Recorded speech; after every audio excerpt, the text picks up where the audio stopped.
Saludos y bienvenidos a esta 22ª clase del curso de Inmunología General.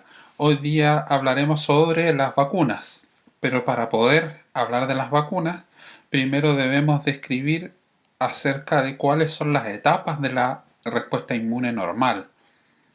Una respuesta inmune normal tiene estas 5 etapas. La primera es una etapa de retardo o latencia en la cual solo va a funcionar la respuesta inmune innata. Luego viene una etapa exponencial, donde está ocurriendo la expansión clonal como indica ahí en el gráfico, y empieza a aumentar el número de células y el número de anticuerpos que responden a el patógeno. Una etapa en meseta donde la etapa efectora llega al máximo. Luego hay un declive en los cuales empiezan a morir o empieza a disminuir la producción de anticuerpos porque ya se controló el patógeno. Y lo que queda finalmente es la memoria inmunológica, que están asociados a los linfocitos B y linfocitos T que quedan de memoria. ¿Por qué es importante tener en cuenta esto en las vacunas? Porque en las etapas de la respuesta inmune va a existir una respuesta primaria y una respuesta secundaria. La respuesta primaria tiene este periodo de latencia que puede ser entre 5 a 7 días. Y en general, la concentración plasmática de anticuerpos es baja. Pero cuando hay una respuesta secundaria, el periodo de latencia tiende a acortarse a aproximadamente 2 a 3 días. Y la concentración plasmática de anticuerpos que se llega muchísimo más alta. Y eso lo vamos a ver claramente en la siguiente diapositiva. Ustedes ven cómo la memoria inmunológica permite que cuando tengo una segunda exposición al mismo antígeno, el periodo de latencia se acorta. Ustedes ven que la respuesta secundaria genera anticuerpos en la sangre en mucha mayor cantidad, principalmente IgG. ¿Por qué? Porque ya no tiene que ocurrir el switch de clase. Eso lo vamos a ver en la siguiente diapositiva. Ustedes ven aquí a su izquierda que tenemos el periodo de latencia, que aquí está en inglés y dice lag period. 5 a 7 días en que tiene que ocurrir la presentación del antígeno, etc. Y va a ocurrir que comienza luego el periodo de exponencial, expansión clonal, y comienza a sintetizarse IgM a partir de las células plasmáticas que están secretando inmunoglobulina M. Y luego ocurre un switch de clase y comienza a secretarse inmunoglobulina G. Por lo tanto, si ustedes se fijan, la inmunoglobulina G comienza a secretarse después. ¿Qué pasa en una respuesta secundaria? En una respuesta secundaria, además de que este periodo de latencia es más corto, no es necesario que ocurra el switch de clase porque ya están los linfocitos B y los linfocitos T de memoria. Por lo tanto, empiezan a sintetizarse inmediatamente y en mucha mayor cantidad. Por lo tanto, esta tabla está en inglés, pero se entiende. Por lo tanto, la respuesta secundaria siempre va a ser después de la segunda exposición al mismo antígeno o patógeno, y por lo tanto se va a activar dentro de horas y es mucho más potente que la primaria, y los anticuerpos quedan por meses, y el principal anticuerpo que se genera es la inmunoglobulina G. Por lo tanto, teniendo en cuenta esto que yo les he comentado, existen terapias de inmunización que pueden permitir proteger individuos, sujetos o pacientes contra ciertos patógenos. Y los dos tipos de inmunización que más se manejan son la pasiva, y ustedes conocen los anticuerpos entregados por la madre al recién nacido a través del calostro, ¿cierto? Lo que permite que luego, cuando llegan al intestino por transitosis, esos anticuerpos pasan al torrente sanguíneo y luego de unas 72 horas esa transitosis se detiene y cualquier anticuerpo tomado luego de esas 72 horas va a ser utilizado como alimento nada más. Por eso es tan importante que los recién nacidos, cualquier sea humano o animal, tome el calostro. Y la otra, que es una de las que están usando, por ejemplo, ahora tratando de controlar al COVID-19, que es anticuerpos inoculados preformados. Cuando han buscado gente que ha sido recuperada del COVID-19 y que puedan donar plasma sanguíneo, porque se asume que se tiene anticuerpos inoculados preformados. La inmunización activa está la natural, la que es adquirida luego del ingreso del antígeno y que hay una respuesta inmune a él. O sea, me resfrío con un adenovirus y luego voy a estar protegido contra esa cepa de adenovirus. Y la inmunización activa artificial, que esa es la que nos interesa, y esas son las vacunas. Ahora, ¿quién creó las vacunas? Bueno, un médico inglés, Edward Jenner. ¿Y por qué se le llama así? Bueno, porque él observó lo que ocurría con una vaca, una lechera, y utilizó a un niño como animal de experimentación. ¿Y qué fue lo que hizo? Y eso es lo que les quiero contar ahora. Él observó que la lechera contrajo una enfermedad que se llama la viruela bovina, ¿ya? Y le habían contado que las personas que trabajaban en lecherías no adquirían la viruela. Entonces, teniendo en cuenta eso, esta persona que le había dado la viruela bovina inoculó parte de las pústulas que le había dado a esta señora a un niño y el niño se enfermó de viruela bovina. Y luego, que es mucho más suave, la viruela bovina mucho más suave que la humana, y luego lo inoculó con viruela humana y resulta que el niño no generó la viruela, por lo tanto estaba protegido contra la viruela.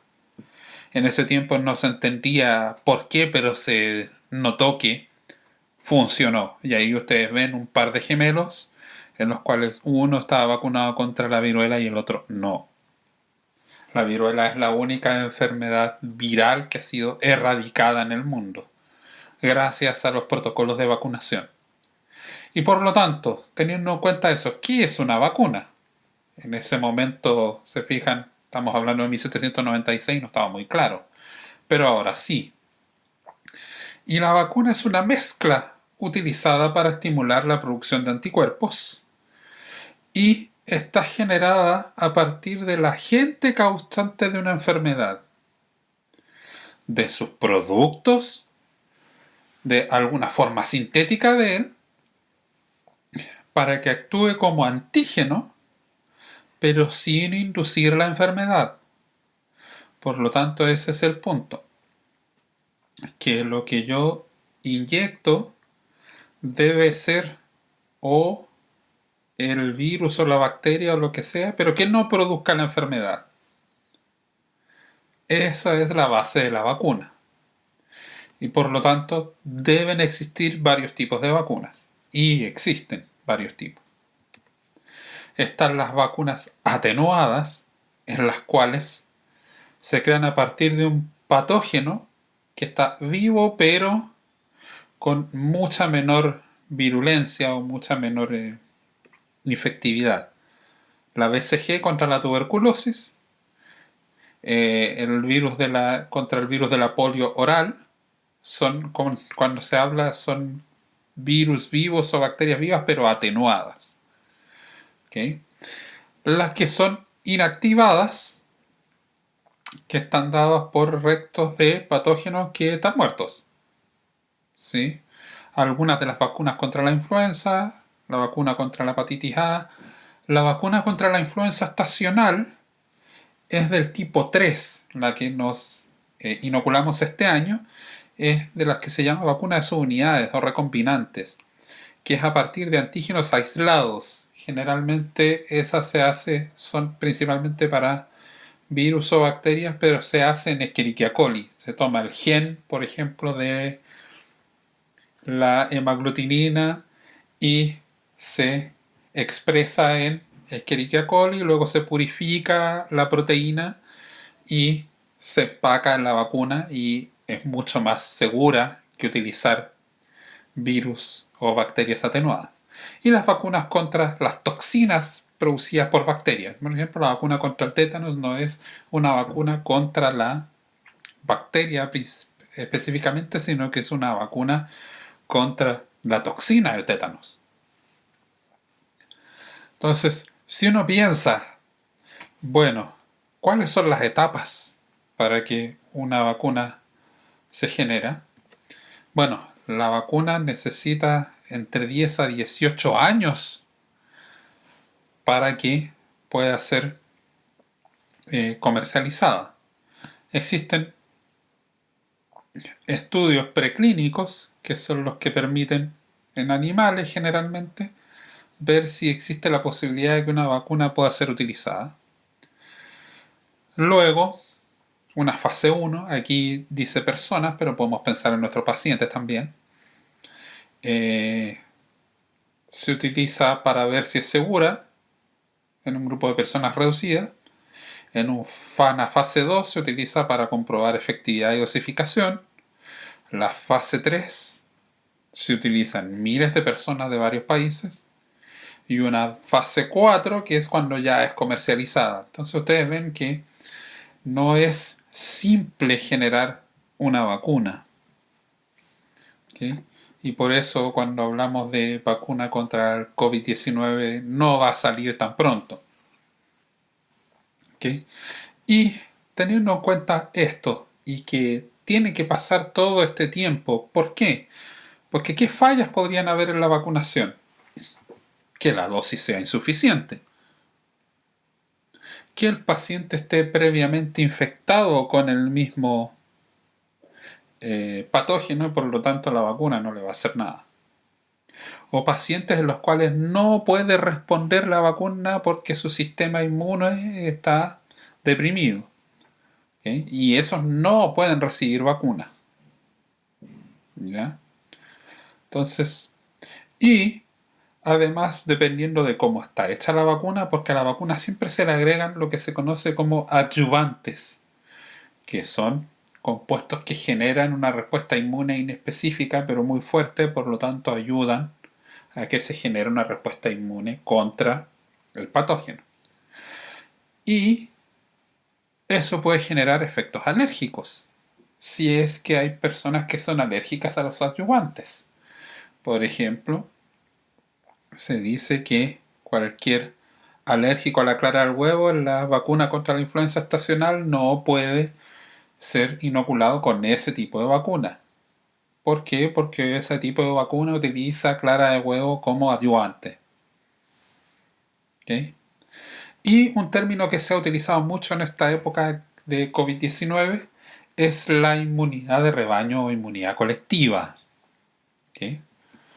La inmunidad de rebaño es un concepto que nace de la protección que le da una determinada población a individuos que no tienen esa protección, dado que hay muchos individuos inmunes a la misma.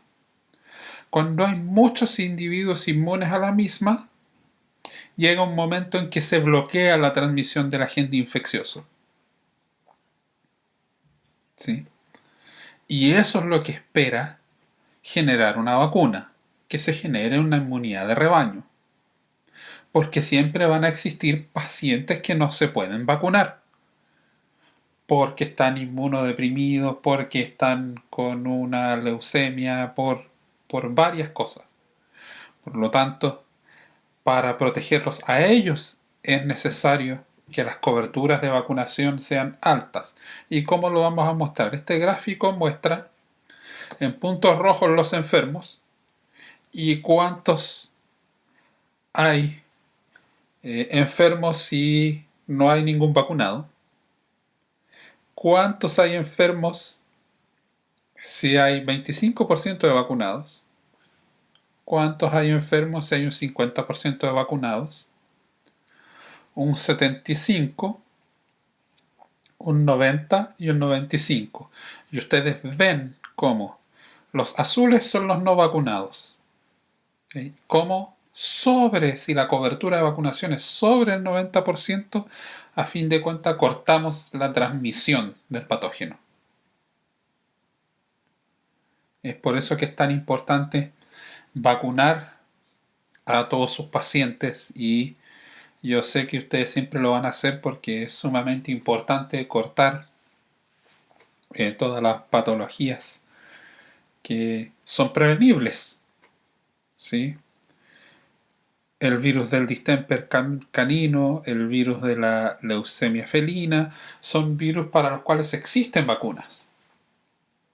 Y por lo tanto, no tendría por qué haber animales enfermos, porque son inmunoprevenibles con esto. Muchas gracias por haberme escuchado y nos escuchamos en la siguiente clase. Saludos.